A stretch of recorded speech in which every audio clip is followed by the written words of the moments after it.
তার স্ত্রী এবং তার স্ত্রীর বড় ভাই এবং তার একজন ঘনিষ্ঠ বান্ধবী, একজন হলো ছায়েদা পারভিন সামিয়া তার স্ত্রী, এবং তার ওয়াইফ স্ত্রীর বড় ভাই ওয়াহিদ আহমেদ শিপু এবং তার বান্ধবী মারিয়া আক্তার লিমা। এই তিনজনকে, তাদের মধ্যে তার স্ত্রী এবং তার বড় ভাইকে নরসিং থেকে গ্রেপ্তার করা হয় এবং তার বান্ধবী মারিয়াকে বাড্ডা থেকে গ্রেপ্তার করা হয়। এবং তারা স্বীকার করেছে যে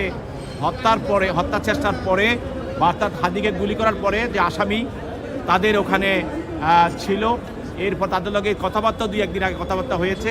এবং তার প্রথম স্ত্রী বলেছে যে তার বান্ধবী মারিয়ার সঙ্গে সে থাকতো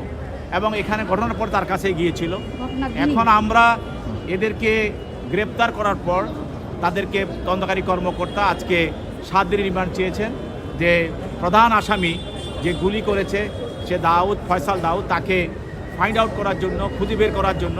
এবং কোথায় কিভাবে সে আছে এবং কীভাবে সে কোথায় থাকতে পারে সব কিছু বিবেচনা করে তদন্তকারী কর্মকর্তার এই যে দরখাস্ত 7 দিনের রিমান্ড, বিজ্ঞ আদালত 5 দিনের রিমান্ড মঞ্জুর করে তাদেরকে তদন্তকারী কর্মকর্তার হাতে সোপর্দ করে। তিনি বলল যে সে 2-3 দিন আগে তার এখানে আসা যাওয়া করেছে এবং 2টি ব্যাংকের চেকের পাতা তার ভাই ওয়াহিদ আহমেদ লিপুকে দিয়েছে এবং পরবর্তীতে সে ঘটনার পরে সে মারিয়া আক্তার লিমা, তার যে বান্ধবী, তার সঙ্গে সে ছিল।